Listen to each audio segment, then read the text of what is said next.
नमस्कार दोस्तों, स्वागत है आपका हमारे YouTube चैनल @KVS ज्ञान पर। आज हम कक्षा 12th का एक नया टॉपिक एक समान आवेशित अनंत समतल चादर के कारण विद्युत क्षेत्र की गणना करना सीखेंगे। ठीक है, इससे पहले वाली वीडियो में हमने तार के कारण, जिसकी लंबाई क्या मानी थी, अनंत, तो अनंत लंबाई के तार के कारण हमने किसी बिंदु पर विद्युत क्षेत्र की कैलकुलेशन की थी। पहले आप उस वीडियो को देखेंगे, वहां से हमने विद्युत क्षेत्र की दिशा निकालना सीखा था। इसका लिंक मैंने ऊपर आई बटन पे दिया गया है, इसके अलावा डिस्क्रिप्शन में भी इसका लिंक दिया गया है, तो आप इस वीडियो को वहां से जरूर देखिए। सबसे पहले हम क्या करते हैं, एक चादर बनाते हैं। चादर कहें या हम इसको पट्टिका भी कह सकते हैं। तो एक समतल पट्टिका का डायग्राम ड्रॉ करते हैं। तो देखिए, मैं यहाँ डायग्राम ड्रॉ कर रही हूँ। पट्टिका की मोटाई हमको बहुत कम माननी है, तो ये हमारी क्या बन गई, एक समतल परत। अब हमने इसको क्या दिया है, +Q चार्ज दिया है। क्या दिया है, +Q चार्ज। तो +Q चार्ज के कारण जो ये परत है उसकी सतह पर हम मान लेते हैं कौन सा आवेश घनत्व है हमारा, पृष्ठ आवेश घनत्व। क्या है, पृष्ठ आवेश घनत्व। और पृष्ठ आवेश घनत्व क्या माना है हमने, सिग्मा। ठीक, सबसे पहली चीज। तो अब देखो, जब हम इस परत को क्या देंगे, आवेश, तो वो आवेश इस परत पर एक समान रूप से फैलेगा।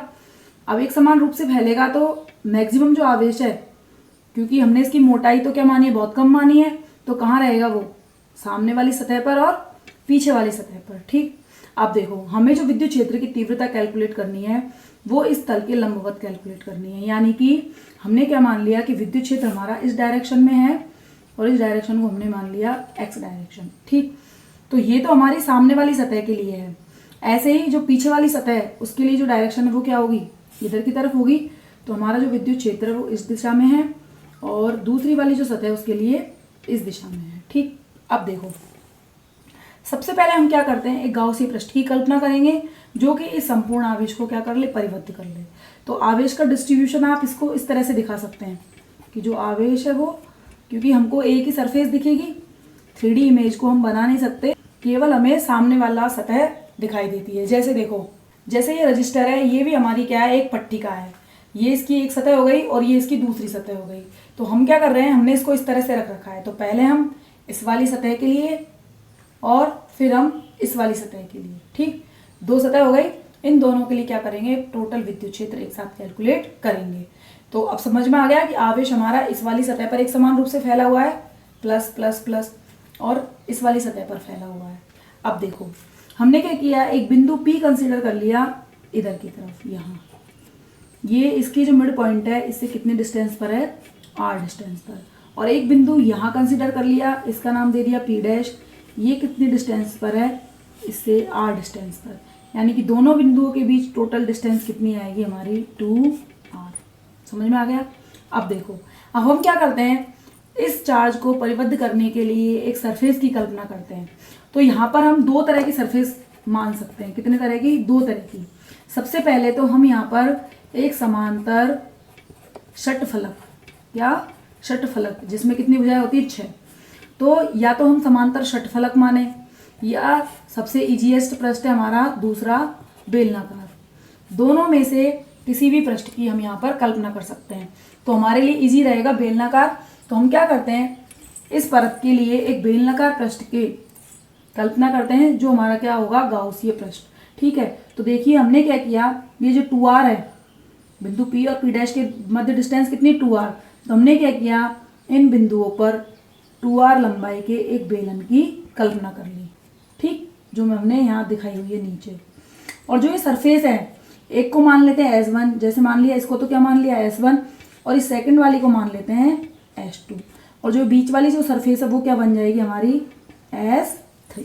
ठीक, अब देखो, चूंकि बेलन है, इसका मतलब S1 का एरिया और S2 का एरिया दोनों क्या होंगे, बराबर होंगे। तो उनको हम कंसीडर कर लेंगे कि भाई हमारा जो S1 का एरिया है और जो S2 का एरिया है वही दोनों क्या है, हमारे बराबर है। अब देखो, इस वाली सतह की अगर बात करें, हमारे पास 3 सतह हो गई टोटल। कौन कौन सी, S1, S2 और S3। ठीक, तो सबसे पहले हम बात कर रहे हैं S1 पृष्ठ की।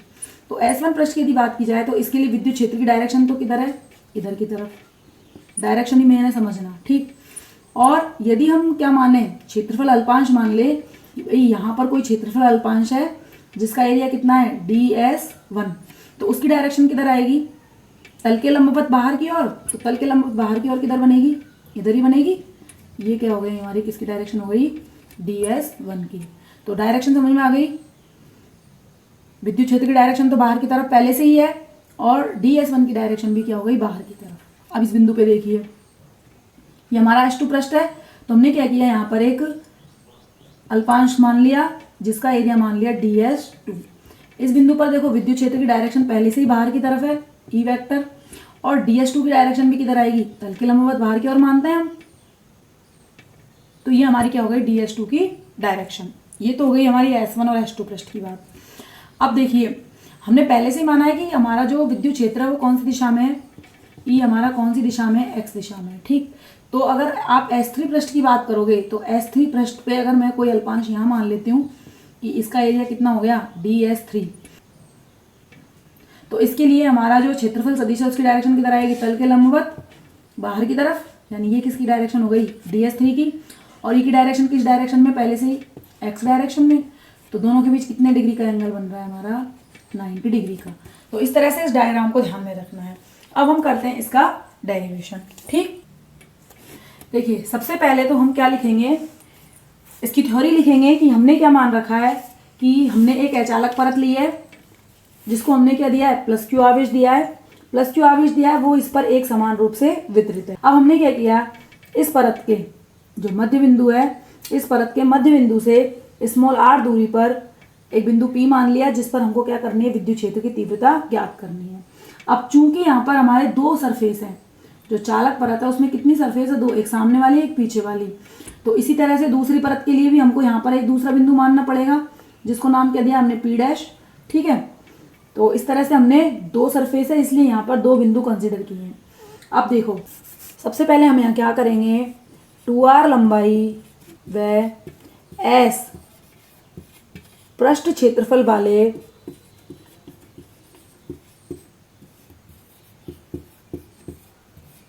बेलनाकार गाउसीय पृष्ठ की कल्पना करते हैं।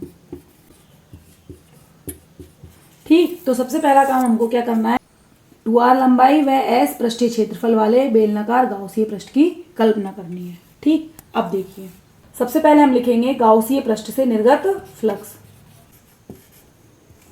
कितना होगा, फाई इक्वस टू Q/ε0, ये लिखते आते हैं हम। ठीक, ये हो गई हमारी इक्वेशन नंबर फर्स्ट।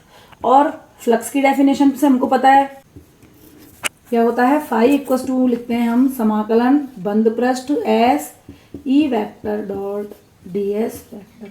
ठीक, अगर हम इसको लिखना चाहें तो क्या लिख देंगे, खोल के EDS cos theta, EDS cos theta.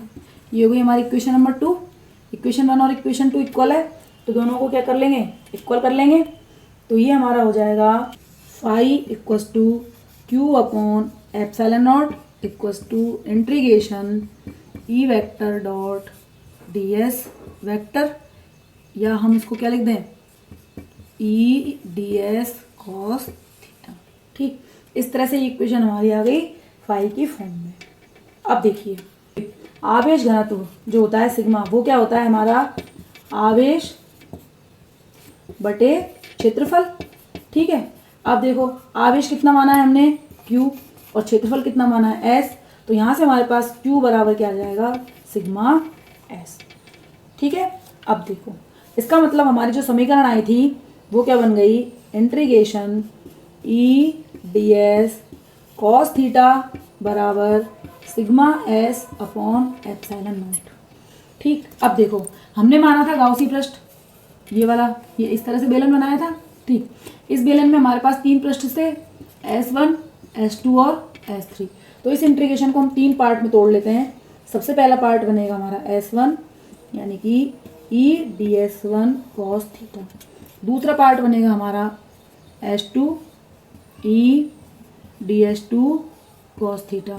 और तीसरा पृष्ठ बनेगा हमारा S3 EDS cos थीटा बराबर क्या आ जाएगा, सिग्मा S/ε0। अब हम क्या करेंगे, इस इक्वेशन को सॉल्व करेंगे। ठीक है, इसको डाल देते हैं समीकरण नंबर 3। अब हम क्या करते हैं, S1 S2 और S3 तीनों पृष्ठों के लिए थीटा की वैल्यू कैलकुलेट करते हैं कि वो कितनी आएगी। तो देखो डायग्राम में मैंने देखा था S1 पृष्ठ के लिए E और DS1 की डायरेक्शन एक ही डायरेक्शन में थी, तो इसके लिए थीटा कितना बनेगा हमारा 0 डिग्री। इधर देखिए E और DS2 की डायरेक्शन एक ही डायरेक्शन में है, तो थीटा इक्वल्स टू 0 डिग्री। और DS3 और E की डायरेक्शन एक दूसरे के परपेंडिकुलर थी, तो ये कितना बनेगा 90 डिग्री।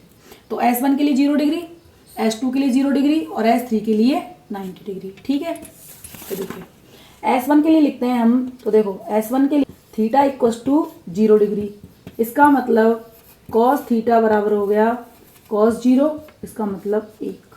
ठीक, ये तो हो गया हमारा S1। अब S2 के लिए देखिए थीटा इक्वल्स टू 0 डिग्री, वही कॉस थीटा बराबर आ जाएगा कॉस 0 और कॉस 0 बराबर 1।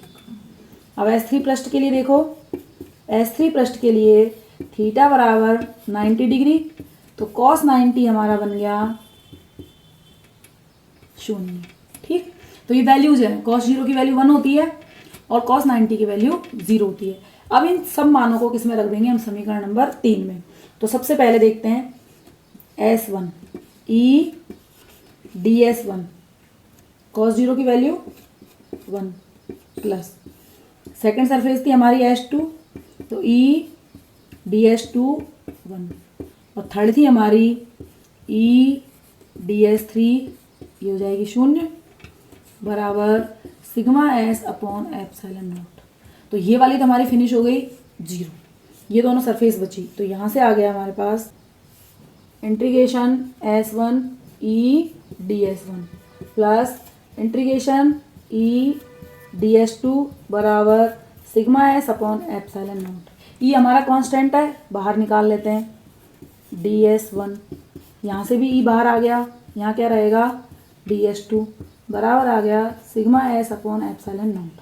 अब देखिए DS1 और DS2 दोनों बेलनाकार पृष्ठों के क्षेत्रफल हैं, जो हमने क्या माने, इक्वल माने। तो दोनों का सरफेस एरिया हम मान लेते हैं S है। तो यहाँ वैल्यू रख लेते हैं, ये हो गया हमारा ES प्लस ES बराबर sigma S upon epsilon not. Add करेंगे तो 2ES बराबर sigma S upon epsilon not. S से हमारा S कैंसिल हो गया, तो हमारा निकल के आ गया यहाँ से 2E equals to sigma upon epsilon naught, यानी कि E बराबर सिग्मा अपॉन 2 एप्सिलॉन 0। ये हमारी किसकी वैल्यू आ गई, E की वैल्यू। ठीक, यानी कि E इक्वस टू निकल के आया हमारे पास सिग्मा अपॉन 2 एप्सिलॉन 0। अब देखिए ये तो हमने निकाल लिया अदिश रूप में। सदिश रूप में क्या लिखेंगे हम, हमारी जो डायरेक्शन है E की वो किधर आई है, पृष्ठ के तल के लंबवत। इसमें भी बाहर है, इसमें भी बाहर है, तो ये क्या है हमारा तल के लंबवत। और तल के लंबवत जो हम एकांक सदिश मानते हैं वो क्या मानते हैं, एन कैप। क्या मानते हैं, एन कैप। तो हम किस रूप में लिखेंगे इसको, एन कैप के रूप में। ई वेक्टर इक्वस टू आ गया sigma upon 2 epsilon 0 n cap, जहां एन कैप क्या है हमारा, एन कैप है हमारा लंबवत दिशा में एकांक सदिश। ठीक, इस तरह से ये हमारा इसका डेरिवेशन हो गया। अब देखो यहाँ पर एप्सिलॉन 0 हमारा कांस्टेंट है, सिग्मा किसके अकॉर्डिंग चेंज होगा, जितना चार्ज हम देंगे उसके अकॉर्डिंग। तो इसका मतलब E डिपेंड हो गया एक तो हमारा सिग्मा पर, यानी पृष्ठ आवेश घनत्व के क्या है, सीधा प्रोपोर्शनल है। जैसे जैसे हमारा पृष्ठ आवेश घनत्व बढ़ेगा वैसे वैसे हमारी विद्युत क्षेत्र की तीव्रता भी बढ़ती जाएगी, यानी कि आप जितना ज़्यादा आवेश दोगे उतना ज़्यादा ही विद्युत क्षेत्र जनरेट होगा। इसके अलावा दूसरी चीज़ देखिए, अगर सिग्मा हमारा ग्रेटर देन 0 है, यानी कि हमने जो गोले को आवेश दिया है वो क्या है हमारा पॉजिटिव, तो जो E की डायरेक्शन है वो हमारी किधर होगी, बाहर की तरफ। किधर होगी, बाहर की तरफ। लेकिन यदि हमारा सिग्मा लेस देन 0 है, यानी कि आवेश हमने क्या दिया है परत को नेगेटिव, तो जो E की डायरेक्शन है वो किधर आएगी हमारी अंदर की तरफ। तो ये दो चीज़ और ध्यान रखनी है कि यदि हम पॉजिटिव चार्ज दे रहे हैं तो E की डायरेक्शन किधर मानेंगे, बाहर की तरफ, और यदि नेगेटिव चार्ज दे रहे हैं तो डायरेक्शन किधर मानेंगे, अंदर की तरफ। तो इस तरह से हमारा ये डेरिवेशन कंप्लीट हो गया। अब हम देखते हैं दूसरा टॉपिक है हमारा एक समान आवेशित पतले गोलीय कोश के कारण या गोलीय खोल के कारण विद्युत क्षेत्र। ठीक है, तो देखिए ये हमने क्या बना लिया है, गोलीय खोल बना लिया। अब देखिए पहली चीज़ तो देख लीजिए इसको हम क्या क्या कह सकते हैं। पहली बात तो इसको नाम दिया जाएगा गोलीय खोल, ठीक। दूसरा इसको हम गोलीय कोश भी कह सकते हैं। क्या कह सकते हैं? गोलीय कोश, ठीक। और थर्ड है इसको हम चालक गोला भी कह सकते हैं, क्योंकि तीनों हमारे एक ही तरह से व्यवहार करते हैं। तो अगर आपको 3 डेरिवेशन गोलीय कोल का मिले या गोलीय कोश का मिले या चालक गोले का मिले, तीनों डेरिवेशन इसी से हमारे कंप्लीट हो जाएंगे। अब देखिए ये हमारा क्या है, एक गोलीय कोश है या गोलीय खोल है। अब जब हम इसको आवेश देंगे तो दिया गया आवेश इसकी सरफेस पर एक समान रूप से वितरित हो जाएगा। मान लिया हमने इसको कितना आवेश दिया है, +Q, ठीक। तो ये जो +Q आवेश है वो इसकी सतह पर एक समान रूप से क्या हो जाता है, वितरित हो जाता है। अब क्यों हो जाता है, इसका कारण क्या है, ये देखिए। इसका कारण है क्योंकि जब आप इसको आवेश दोगे तो जैसे मान लो मैंने पहले इसको एक +Q दे दिया, जैसे ही मैं इसको +Q आवेश दूंगी तो इसको माध्यम मिल गया यहाँ पर चालक। चालक माध्यम में ये क्या करेगा, गति करेगा, और गति करते हुए कहाँ पर आ जाएगा, सतह पर आ जाएगा। इसी तरह से जब आप इसको दूसरा आवेश दोगे वो भी गति करते हुए कहाँ पर आ जाएगा, सतह पर। इस तरह से हम इसको जितना भी आवेश देंगे सारा की सारा आवेश सतह पर आ जाएगा और अंदर इसमें कोई आवेश नहीं रहेगा। तो ध्यान रखना है कि चालक गोले को या गोलीय कोश को दिया गया संपूर्ण आवेश उसकी सतह पर एक समान रूप से वितरित रहता है। अब देखो चूंकि आवेश हमारा सतह पर वितरित हुआ है इसलिए हम यहाँ पर कौन सा आवेश घनत्व लेके चलेंगे, पृष्ठ आवेश घनत्व, ठीक। कौन सा आवेश घनत्व लेंगे, पृष्ठ आवेश घनत्व, जिसको हम किससे लिखते हैं, सिग्मा से। और सिग्मा हमारा होता है आवेश बटे पृष्ठीय क्षेत्रफल, ठीक। तो ये चीज़ तो यहाँ से ये ध्यान रखनी है। अब देखिए इस कितनी स्थितियाँ संभव है, 3। पहली, जब जो बिंदु हम ले रहे हैं वो कहाँ पर हो, बाहर हो, गोले से बाहर हो। दूसरा बिंदु कहाँ पर हो, सतह पर, ठीक। और तीसरा बिंदु कहाँ पर हो, हमारा गोले के अंदर। तो 3 कंडीशन है हमारे पास। पहला है बिंदु बाहर हो, दूसरा है सतह पर हो, और तीसरा है अंदर हो। तो सबसे पहले हम लेते हैं कि कोई बिंदु कहाँ पर है, हमारा गोले के बाहर स्थित है। यहाँ पर मान लिया हमने बिंदु P, ये हमारा गोले के बाहर स्थित है। और इस बिंदु पर हमको क्या निकालनी है, विद्युत क्षेत्र की तीव्रता, ठीक है। अब देखिए सबसे पहले तो हम मानते हैं कि इसकी डिस्टेंस कितनी है। तो गोले की त्रिज्या तो हम मान लेते हैं कैपिटल R है, और इस बिंदु की डिस्टेंस मान लेते हैं स्मॉल r है, ठीक। तो सबसे पहला काम तो हमने बिंदु माना है। दूसरा काम हम क्या करेंगे, हम एक ऐसे गाउसी पृष्ठ की कल्पना करेंगे जो इस पूरे आवेश को क्या कर ले, परिबद्ध कर ले, ठीक। तो हमने गाउसी पृष्ठ बना लिया, स्मॉल r त्रिज्या का ही एक दूसरा गोलीय खोल, गोलीय खोल कह दें या चालक गोला कह दें। तो ये हमारा क्या बन गया, गोलीय खोल बन गया। ये हमारा क्या कहलाएगा, गाउसीय पृष्ठ, ठीक है। क्या कहेंगे इसको हम, गाउसीय पृष्ठ। क्यों कहेंगे, क्योंकि सारा के सारा आवेश इसके अंदर परिबद्ध है। अब देखिए बिंदु P पर विद्युत क्षेत्र की तीव्रता की दिशा देखते हैं किधर आएगी। तो देखो +Q आवेश है, और +Q आवेश के कारण हम जानते हैं विद्युत बल रेखाएं किधर होती है, बाहर की तरफ। तो विद्युत क्षेत्र की डायरेक्शन कहाँ पर आएगी, बाहर की तरफ। अब बिंदु P को अगर मैं इस पूरे परिधि पर कहीं भी ले लूँ, विद्युत क्षेत्र की डायरेक्शन बाहर ही होगी। जैसे देखो मैं यहाँ ले लूँ तो देखना, क्योंकि रेडियस इक्वल होती है तो डिस्टेंस कितनी रहेगी, r, और डायरेक्शन कहाँ पर आएगी, बाहर की तरफ। तो कहीं भी निकाल लें, यहाँ पर हम एक अल्पांश कंसिडर कर लेंगे, उससे इसकी कैलकुलेशन कर लेंगे। तो इस तरह से हमने विद्युत क्षेत्र की तीव्रता की दिशा देख ली, किधर की तरफ आई है, ठीक। अब देखिए इसका डेरिवेशन देखते हैं कि डेरिवेशन में हमको क्या लिखना है। तो देखिए हम क्या लिखेंगे, हम लिखेंगे कि माना एक कैपिटल R त्रिज्या का चालक गोला है जिसको +Q आवेश एक समान रूप से दिया जाता है। तो +Q आवेश देने पर ये इसके पृष्ठ पर एक समान रूप से वितरित हो जाता है, इसलिए हम पृष्ठीय आवेश घनत्व क्या मान रहे हैं, सिग्मा मान के चल रहे हैं, और इसका क्षेत्रफल मान लेते हैं A है, ठीक। अब हमने क्या किया, इस गोले के केंद्र से स्मॉल r दूरी पर एक बिंदु P की कल्पना कर ली, और इस बिंदु P पर विद्युत क्षेत्र की तीव्रता हमको ज्ञात करनी है। तो इसके लिए हम क्या करते हैं, स्मॉल r त्रिज्या के एक गाउसियन पृष्ठ की कल्पना करते हैं, ठीक है। और इस गाउसियन पृष्ठ से परिबद्ध आवेश हमारा क्या हो जाएगा, +Q हो जाएगा। अब हम क्या करेंगे, सबसे पहले इस गाउसियन पृष्ठ से निर्गत विद्युत फ्लक्स की गणना करेंगे, ठीक। तो अब हम क्या कर रहे हैं, डेरिवेशन कर रहे हैं। आपको ध्यान रखना है कि डायरेक्शन हमारी किधर आई है, बाहर की तरफ। तो देखिए गाउस के नियम से तो क्या लिखते हैं हम, गाउस के नियम से phi E equals to Q upon epsilon zero. ठीक, और फ्लक्स की परिभाषा से लिखते हैं हम phi E equals to integration E vector dot d s vector, it means E D S cos theta. Equation 1 और 2 को इक्वल कर लेते हैं तो हमारे पास आ गया integration E D S cos theta equals to Q upon epsilon zero, equation number 3। ठीक, अब हमने क्या किया, बिंदु पी पर एक क्षेत्रफल अल्पांश की कल्पना कर ली जिसका क्षेत्रफल मान लिया कितना है ds, क्योंकि हम इस पूरे गोले को ऐसे छोटे छोटे क्षेत्रफल अल्पांशों से मिलकर बना मान सकते हैं, कहीं भी मान सकते हैं। ठीक है, तो ये बहुत सारे क्षेत्रफल अल्पांशों से मिलकर बना होगा। हमने एक की कल्पना कर ली बिंदु P पर। तो आपको पता है कि क्षेत्रफल अल्पांश अगर आपने ये माना हुआ है तो इसके कारण क्षेत्रफल सदिश की डायरेक्शन किधर आएगी, बाहर की तरफ। ये किसकी डायरेक्शन हो गई, ds की। तो यहाँ से देखिए E और ds दोनों क्या एक दूसरे के पैरेलल है, तो दोनों के बीच एंगल कितना बन रहा है हमारा 0 डिग्री। ठीक है, दोनों के बीच एंगल कितना बन रहा है हमारा 0 डिग्री।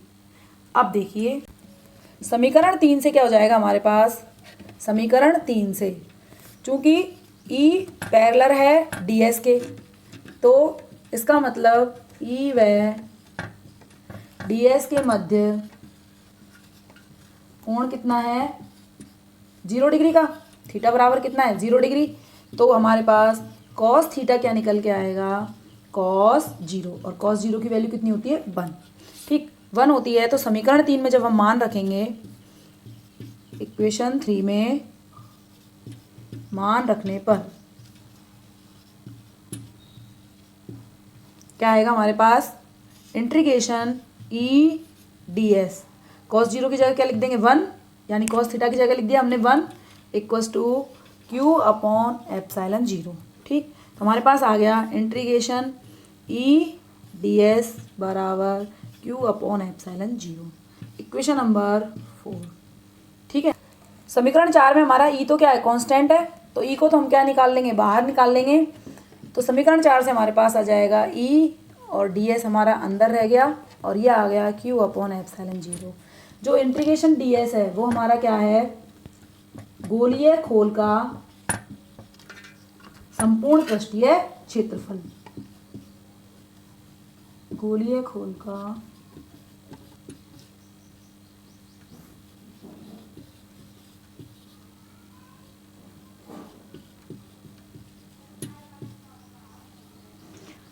अब देखिए गोलीय खोल का संपूर्ण पृष्ठीय क्षेत्रफल क्या होता है, जानते हो आप, आपने 10th में कई बार फॉर्मूला पढ़ा होगा कि हमारा गोलीय खोल का जो क्षेत्रफल है या गोले का जो पृष्ठीय क्षेत्रफल है वो कितना आता है 4πr²। यहाँ ये ध्यान रखना है स्मॉल r लेना है, क्योंकि ये कौन से पृष्ठ का क्षेत्रफल है, हमारे गाउसियन पृष्ठ का। किसका है, गाउसियन पृष्ठ का। तो त्रिज्या भी किसकी आएगी, गाउसियन पृष्ठ की। ये वैल्यू यहाँ रख देते हैं। तो E 4πr² इक्वस टू हो गया क्यू अपॉन एप्सिलॉन जीरो। तो हमारे पास आ गया E बराबर क्यू अपॉन 4π जीरो r²। ये किसकी वैल्यू निकल के आ गई हमारे पास, E की वैल्यू निकल के आ गई Q की फॉर्म में। कि Q बाहर निकाला है तो मैं आउट लिख देती हूँ, E बराबर क्यू अपॉन 4π जीरो r²। ठीक, अब आप जानते हो कि 1/4π जीरो निर्वात के लिए k की वैल्यू है। ठीक, तो हम इसको किसके रूप में भी लिख सकते हैं, k के रूप में भी लिख सकते हैं। तो इस तरह से E बराबर हो गया KQ अपॉन r²। अब देखिए तो अदिश रूप में डायरेक्शन हमारी किधर आई थी, गोलीय कोश के कारण बाहर की तरफ E की। तो ये कौन सी दिशा है, r की दिशा है, इसलिए हम इसको क्या लिख सकते हैं, r कैप के रूप में। तो E वेक्टर इक्वस टू आएगा KQ upon r² r cap.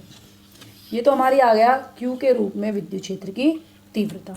अब देखिए Q को हम लिखेंगे आवेश घनत्व के रूप में। तो हम जानते हैं पृष्ठीय आवेश घनत्व सिग्मा बराबर क्या होता है, आवेश बटे क्षेत्रफल। अब क्षेत्रफल किसका लेना है, चालक गोले का, क्योंकि आवेश हमारा किस पर वितरित है, चालक गोले पर। तो 4πr²। तो यहाँ से हमारे पास क्यू निकल के आ गया सिग्मा इंटू 4πr²। इस वैल्यू को हम इस इक्वेशन में रख देते हैं। तो रखते हैं, देखो E0 वेक्टर इक्वस टू के की जगह हम 4πε0 लिख लेते हैं, क्यू की जगह लिख लेते हैं sigma 4πr², small r² as it is है और r cap as it is. 4π से 4π कैंसिल हो गया, तो हमारा क्या निकल के आ गया sigma upon ε0 capital R² upon small r², और डायरेक्शन क्या आ गई r कैप। इस तरह से ये हमारी क्या निकल के आ गई विद्युत क्षेत्र की तीव्रता सिग्मा के रूप में। यानी कि ई वेक्टर को हम दो रूपों में लिख सकते हैं, एक क्यू के रूप में और एक हम सिग्मा के रूप में। 4πε0 Q upon r² r cap, और अगर सिग्मा के रूप में लिखेंगे तो सिग्मा अपॉन ε0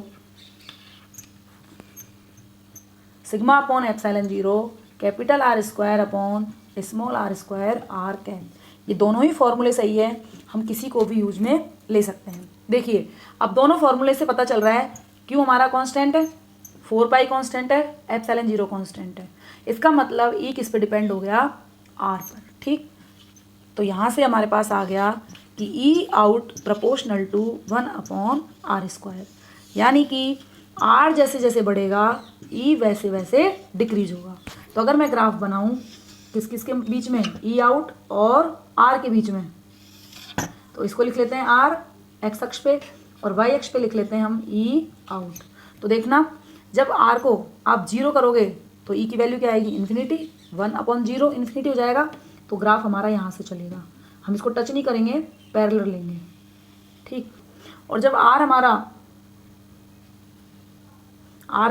जैसे जैसे बढ़ेगा ई की वैल्यू वैसे वैसे क्या होगी कम होगी, तो ये हमारी कम हो रही है।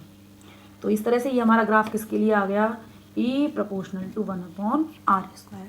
ठीक, अब हम देखते हैं दूसरा कि जब हमारा बिंदु P कहाँ पर हो गोले की सतह पर। दूसरी कंडीशन हम ले रहे हैं जब हमारा बिंदु P कहाँ पर है सतह पर। तो जब बिंदु P यहाँ जाएगा हमारा सतह पर, तो हम क्या करेंगे गाउसी पृष्ठ की कल्पना करेंगे।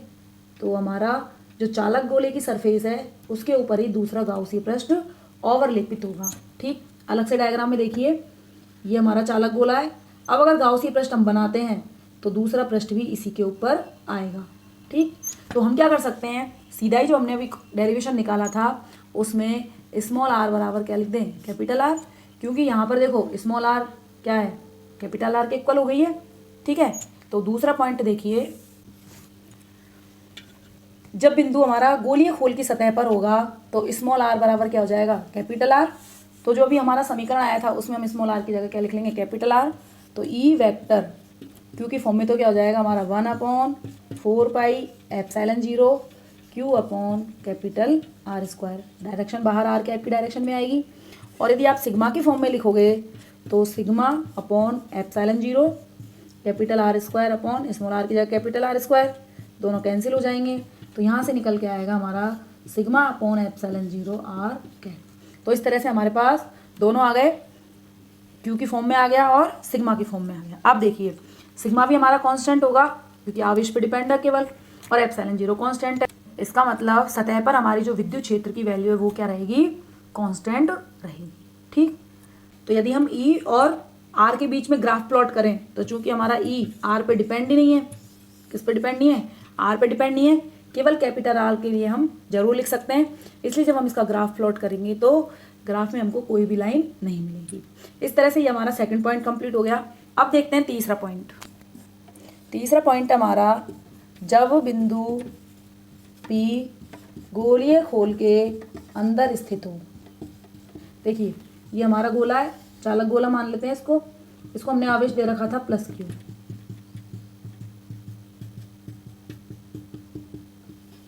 ठीक, इसकी त्रिज्या हमने कैपिटल R मान रखी है। अब हमारा जो बिंदु P है वो कहाँ है अंदर स्थित होगा। ठीक, तो गाउसी पृष्ठ की यदि हम कल्पना करें तो गाउसी पृष्ठ हमारा ये बनेगा और इसके अंदर परिबद्ध आवेश कितना है 0।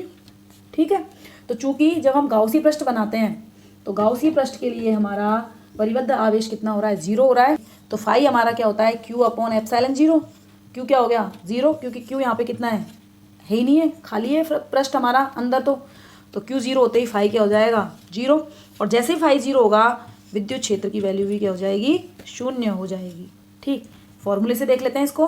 देखो चूंकि गाउसियन पृष्ठ में कोई आवेश नहीं है, इसलिए यदि हम गाउस का नियम और फ्लक्स की परिभाषा के साथ इसको लेते हुए लिखें तो हम E D S cos theta बराबर क्या लिखेंगे Q अपॉन एप्सिलॉन 0।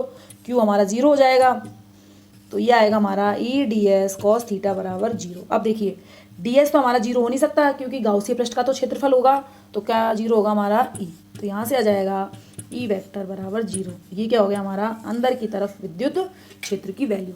तो इस तरह से गोले के अंदर विद्युत क्षेत्र कितना आएगा हमारा 0। ठीक, अब देखिए मैं तीनों को एक साथ लिख रही हूँ। ई वेक्टर आउट आया था हमारा Q upon 4 pi epsilon 0 small r square R cap, और सिग्मा की फॉर्म में आया था sigma upon epsilon 0 capital R square upon small r square R cap. Surface की बात करें तो स्मॉल r को क्या किया था हमने कैपिटल R, तो Q upon 4 pi epsilon 0 capital R square R cap बराबर sigma upon epsilon 0 R cap, और अंदर क्या हो जाएगा 0। तो यदि हम तीनों का एक साथ ग्राफ प्लॉट करें, तीनों के लिए एक साथ ग्राफ प्लॉट करें, इसको मान लेते हैं 0, यहाँ मान लेते हैं कैपिटल R, ये हो जाएगा हमारा R is less than R, और ये हो जाएगा हमारा R is greater than R। तो ये हमारा क्या हो गया चालक गोले की सतह। तो आपको पता है E को हमने लिया है y अक्ष पर। अब देखिए अंदर की तरफ तो क्या है 0, तो ये तो कोई विद्युत क्षेत्र बनेगा ही नहीं। विद्युत क्षेत्र सतह पर हमारा क्या है कांस्टेंट है, उसकी वैल्यू हम ये वाली मान लेते हैं। ये कितनी है सिग्मा अपॉन एप्सिलॉन 0, और इसके बाद डिपेंडेंस क्या थी E proportional to 1 upon R square. तो हमारा ग्राफ कैसा आएगा इस तरह से। ठीक, अंदर हमारा क्या है E इक्वल्स टू 0। तो इस तरह से ये हमारा हो गया गोलीय कोश के कारण विद्युत क्षेत्र की तीव्रता या विद्युत क्षेत्र की वैल्यू। अब देखिए एक इम्पॉर्टेंट चीज़ बताती हूँ आपको कि हमने जो ये माना था चालक गोला, और जब हमने गाउसीय पृष्ठ की कल्पना की थी तो बाहर की तरफ वाला गाउसीय पृष्ठ ये था और सरफेस वाला ये था। तो जब हम गाउसीय पृष्ठ की कल्पना करते हैं तो हमारा जो ये आवेश है गोले पर, ये यदि मान लो गाउसीय पृष्ठ बहुत बड़ा हो और हम गाउसीय पृष्ठ से देखें तो ये आवेश हमारा कैसा दिखाई देगा, हमको बिंदुवत आवेश दिखाई देगा। तो इसलिए जो ये गोला है वो कैसी तरह व्यवहार करता है जैसे तो कोई बिंदुवत आवेश हो। तो ध्यान रखना है कि चालक गोले को दिया गया आवेश ऐसे व्यवहार करता है जैसे कि वो कोई बिंदुवत आवेश हो। ठीक, अगली चीज़ देखिए, हमने इसको प्लस क्यू आवेश दिया है तो डायरेक्शन हमारी किधर है बाहर की तरफ। यदि इस गोले को हम क्या दे दें माइनस क्यू आवेश, इसको हमने क्या दिया होता माइनस क्यू, तो माइनस क्यू के कारण डायरेक्शन किधर आती अंदर की तरफ। तो ध्यान रखना है कि जब हमारा Q इज लेस देन 0 होगा तो E की डायरेक्शन तो किधर आएगी अंदर की तरफ, और यदि Q इज ग्रेटर देन 0 है यानी कि पॉजिटिव है तो E हमारा किधर बनेगा बाहर की तरफ। तो इस तरह से ये हमारा डेरिवेशन कंप्लीट हो गया, और इस डेरिवेशन के कंप्लीट होने के साथ ही हमारा ये चैप्टर कंप्लीट हो गया है, चैप्टर नंबर 1। अगर इसमें आपको किसी भी डेरिवेशन में प्रॉब्लम आ रही हो तो आप कमेंट सेक्शन में कमेंट कर दीजिए, मैं फिर से उसकी वीडियो नई वाली बना के अपलोड कर दूंगी। इसके अलावा कोई न्यूमेरिकल आपको प्रॉब्लम कर रहा हो तो आप उस न्यूमेरिकल के बारे में भी पूछ सकते हैं। नेक्स्ट हम शुरू करेंगे चैप्टर नंबर 2। तो फिर मिलते हैं एक नई वीडियो के साथ, तब तक के लिए टेक केयर, बाय बाय।